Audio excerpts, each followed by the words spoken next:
Hey, what's up guys? I'm back here with my antenna again. And as some of you probably know, the last video I made was replacing this antenna mast here. I just bought like one of those cheap ones off of Amazon for like 20 bucks. And I'm sad to report it stopped working one day, just a few days ago actually. And there was no warning or anything, it just stopped working. So if you want to go this route, I would recommend buying the OEM one, which usually goes without saying, you know, usually you get what you pay for. But if you do that, I would also recommend cleaning out the little motor that moves it up and down. So what we have to do, I unplugged, where'd it go? There it is. I unplugged this guy because that's what gives it power when you turn the vehicle on to raise and lower. So I unplugged it so it doesn't do anything now. It just stays in place. And what you have to do is, I think you just undo this one bolt right here and it comes out. And then, yeah, you gotta unplug some other stuff it looks like, but basically, you know, it comes out pretty easily, and then you just unwind it and go through all that. But I didn't really want to do that, so I looked into some other options. So one other option you could do is get one of those like hidden antennas. Actually, let me go grab it because I think I have one laying around. Okay, so here's the little hidden antenna you can buy. Basically, it just sticks like on the windshield. You can pretty much put it wherever you want, honestly. I don't know if it's waterproof, but you can stick it on the inside of your windshield and then just run it to the back of your head unit or stock unit. I'm pretty sure it works with the stock unit because it's just one of those basic Motorola plugins. So this is one option here. And the other option, and it's specific to this car actually, to LS400s made between 95 and 2000, is to use the phone antenna. Now these cars came with phones, or at least had the option to come with a phone. Which means that there's an antenna, right? So all 95 through 2000 LS400s should have the phone antenna equipped in the glass, in the rear glass here. So as long as it's OEM glass, which I don't know if you guys can see this on camera, but it says Toyota. So we know that's most likely the OEM glass. I doubt it's ever been replaced. Which means that there's an antenna somewhere in this glass. So we're going to go ahead and try and tap into that today. On the right side, which is this guy right here, is coax cable. So this ties directly into the glass, the antenna coming from the glass. What you can do is run a coax from here to the other side, kind of drop that. And that's what all these wires are for. You can run that wire to your antenna wire. Hopefully you guys can see that right here. I'm just going to unplug that. So you can just take this guy off, and this is what runs to the back of your head unit. So basically you just connect that other side I just showed you guys to this. Now obviously you need an adapter or two, but it can be done. I haven't seen any videos on it, so I wanted to make a video covering it and just going over the steps because I only found like a couple threads on the forums. So I just wanted to actually show the cables and everything and give like a breakdown. So what we're going to do now is we'll run this cable from here on this side, which obviously we need an adapter. So I got a little pack of these adapters here, double-sided female. And where did the other one go? There it is. So we'll need two of those. And honestly, if you could find a long enough, this is called a Motorola plug. I forget the actual like full name, but Motorola owns it. If you could get one that's long enough that goes to coax, then you wouldn't have to deal with, you know, the couple adapters, which honestly is probably better anytime you have less adapters. But this was the only one I could find. I'm sure there's more out there, but it was kind of difficult to find. So if you can find one of these that's longer, that'd be even better. But for this, we'll just use the adapters. So I'm gonna go ahead. Hopefully you guys can see that.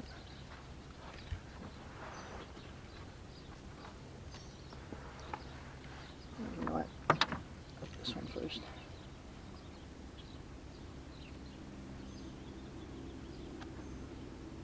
Give this one the short side.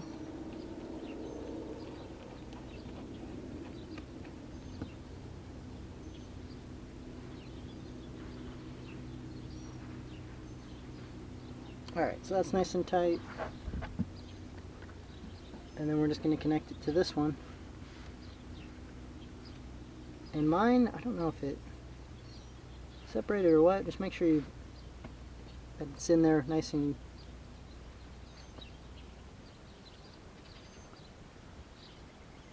just kind of push down on it. Yeah, it's in there.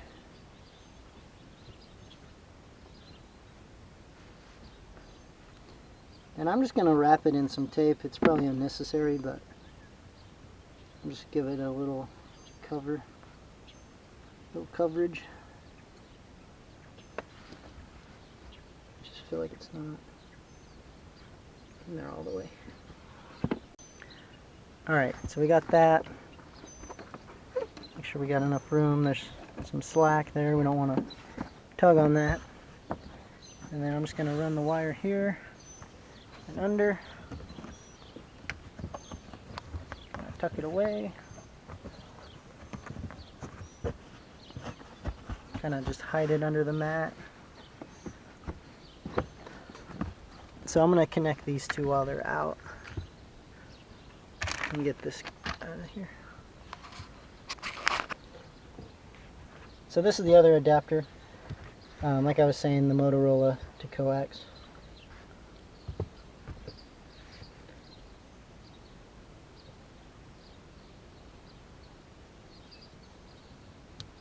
And the female to female adapter. Nice and tight. And then same deal.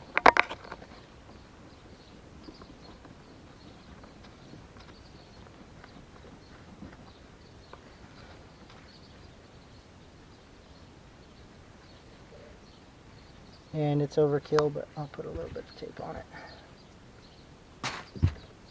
Get it all situated here.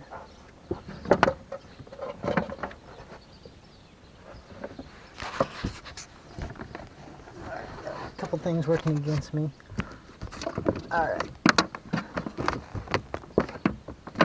Now we're just going to pull this up on the other side here.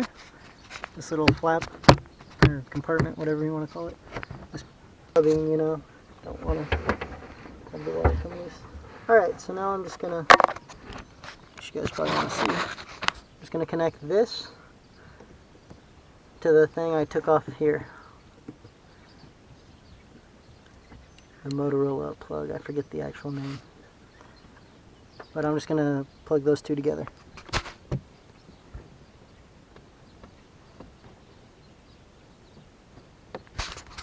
Alright, so that's connected there. And we're just going to set that wire in there. Shouldn't get hung up on anything. And I unplugged the antenna mast motor here, so that way it doesn't do anything or try to go up and all that jazz. Let's go ahead and tuck that back in there.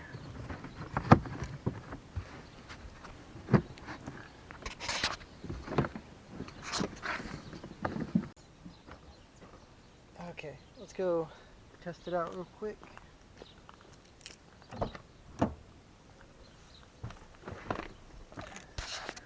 Ooh, it is toasty.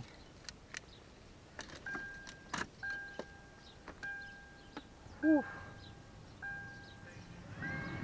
That's a good sign. Okay, let me turn this down. Oh, you know what? I should probably go quick because I don't want to get copyrighted.